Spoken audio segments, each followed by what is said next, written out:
Sorry. Hello everybody and welcome back to 10 Minute Reviews. Hi, This Freya. is Freya. I'm Jason. And I'm Amy and we are confused. And we are bringing you today's video. As always, please hit the like and subscribe buttons, guys. This is a small family channel. We just love to talk about books. It's all we want to do. Talk about books, bring you guys new books, new authors to read. So please support us. We would really appreciate it. We're still going to do the videos either way, but we would really appreciate the support. And we also will happily take any suggestions you guys have too. I've actually reviewed quite a few books that were sent to me via comments or email. So absolutely, we would love to have more suggestions on books. We read a lot of books, we read really quick, so we're always looking for more stuff to read.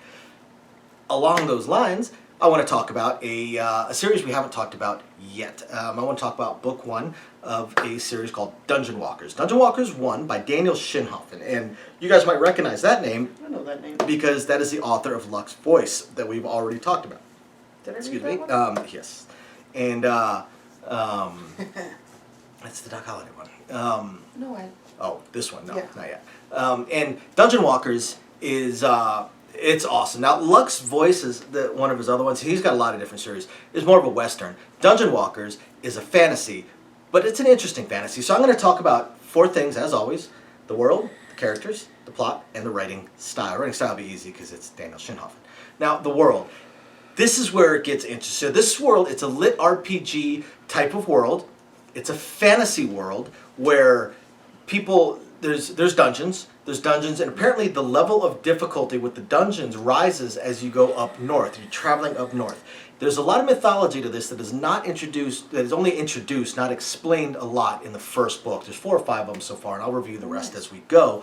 But the way it basically works, you've got your dungeon divers, your dungeon your dungeon adventurers. But here's the thing: crawlers. in order to go into a dungeon, you're only allowed to go into a dungeon 3 times ever. Each person can only go into a specific dungeon 3 times. Oh, I thought you meant total, like ever. In order to go into a dungeon, you have to go through the academy. Now, every city that has a dungeon has an academy. Once you have gone through the academy, you're allowed to go into the dungeon. Now, they're kind of in sets of 3. When you go through the dungeon, once you survive it, you will get, if it's the first time through, you get a perk. So again, we're in a lit RPG type of setting, so you'll get some sort of perk, some sort of magical ability or perk. Now, after the next 2 times, you won't get a perk, but you can still earn money and rewards. You also get a magical badge that shows your level.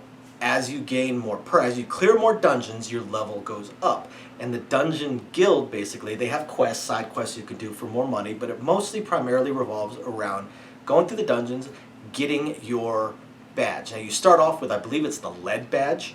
Once you make it through the first 3, the beginner dungeons, the starter dungeons, then I think you get a tin badge, and then it goes up from there, and you eventually get metal and then chromatic metals and stuff like that. And those types of dungeon walkers, if they've lived that long, are immensely powerful. But here's the twist. There's more twists than just this. As you go up north, the dungeons get harder. Supposedly, the goddess has promised that if somebody finds, because not all the dungeons have been found, somebody finds and clears every dungeon, the goddess will answer 1 question for them. Now, here's the other twists.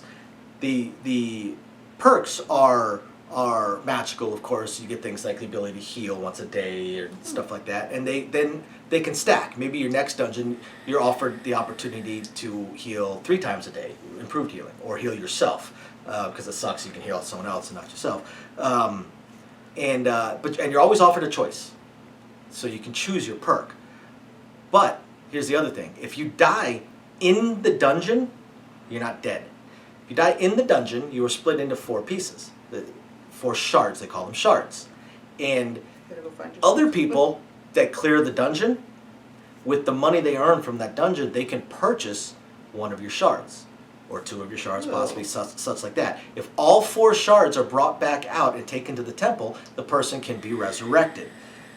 The premise of this book is based around what they call the Rescue Squad. It's a group of dungeon walkers, adventurers, that their entire purpose, their entire being, their entire reason for existence is to go into dungeons and retrieve shards to bring adventurers back, the resurrect adventurers that have died, which means they have to be very careful. They cannot run a dungeon 3 times. Right. They have to keep at least one run open so that they can go in and try and get somebody's shards.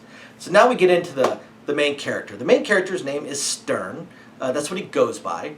And he is a cadaver-looking guy. He looks like what they call a blighted, like a zombie. Oh, okay. And he was actually born with a perk. A pretty odd little perk. He can summon, but his summon is a cat. Never know when you're gonna need a cat. Well, as he gains perks, his summon level. He never through the first part he doesn't get any additional perks that do anything for his own combat ability. Just he keeps getting perks that enhance his summon. Honestly, it turns him into a displacer beast. First he gets bigger. Second he gets tentacles. Third he has an illusion displacing him. Who wouldn't want to? And it's pretty awesome. But Stern, people hate him. His other perk, another one of the perks he was born with, is the ability to feel the emotions of other people. He can't turn it on or off. Again, he looks like a blighted, so everyone hates him on sight. So he's a pretty surly dude. He's not a friendly guy at all. If anybody's ever read Cursed by Glenn Bullion, he's not as bad as Jack, but he is not a friendly guy in any way, shape, or form, unless he can feel some friendliness from the person he's interacting with. But his entire goal is to join the rescue squad. It starts out with him just finishing his schooling, the academy, where he aces it, much to the chagrin of his instructors, but he aces it, and then he solo runs the first couple of dungeons. Now we get into the plot. The plot is basically almost a slice of life of Stern and his initial dungeon runs, but there's so many questions, there's so many things that slowly come out of this. He actually wastes one of his dungeon runs to rescue a girl that was killed in the dungeon. That there's some just because her grandmother is very sad and is begging people to rescue her, but she can't pay it. So he calls out the 5 adventurers that took her in, because the match party is 6. Now obviously Stern doesn't have a party because nobody likes him, but because of his look. He hasn't managed to build a party yet. But he basically shames those 5 for going in with this girl and coming out without her and utterly pristine. Yeah, that's pretty shady. And it's definitely very shady. And so he goes in, he runs it solo to get some of her shards out. And another group that was there end up running it as well to get some shards. He basically shamed the other dungeon groups, and one of them actually did, or 2 of them actually did go in and get shards out, and then he paid for those shards. Because the rescue squad, there's a fund, and every time you run a dungeon, part of your winnings you can put it towards your rescue fee, so that you basically put a bounty up in case you get killed. But the rescue squad, there's a fund.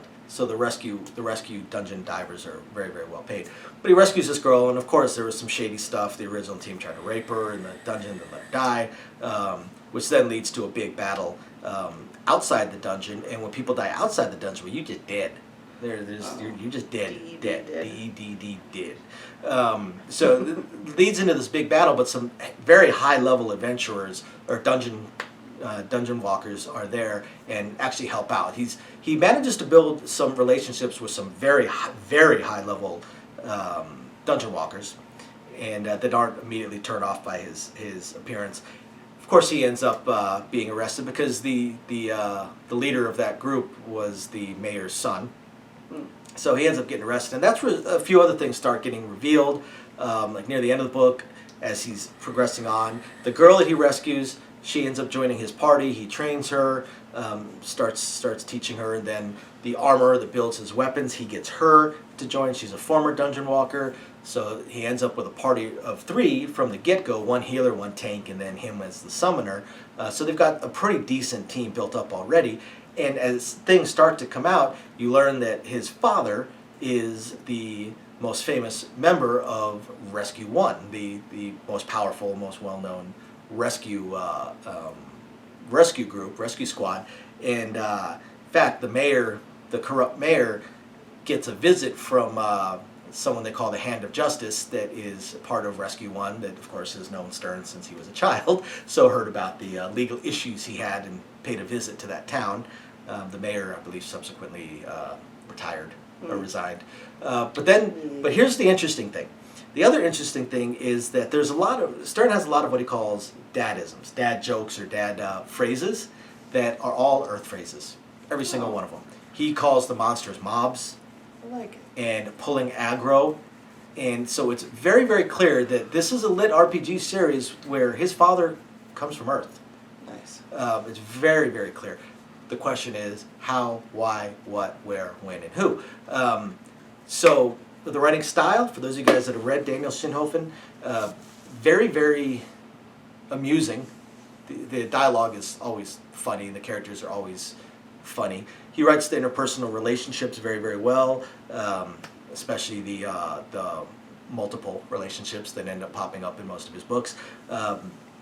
And he creates a great world, compelling world. He's always very, very easy and very fun reads. So we'll be reviewing the rest of the Dungeon Walkers books eventually. We've got so many books we're reading, so many books that we're trying to review. Oh, But yeah. please, guys, hit the like and subscribe buttons, and then go read Dungeon Walkers 1 by Daniel Schinhofen. It's fantastic. I still personally prefer Luck's voice, but I do believe that Dungeon Walkers is the more popular of his series. So Really? go check it out. Thank you everybody for watching. I'm Jason. I'm Amy. And Freya. That's Freyish. I was hoping she'd jump up. We will catch you guys next time. Bye now.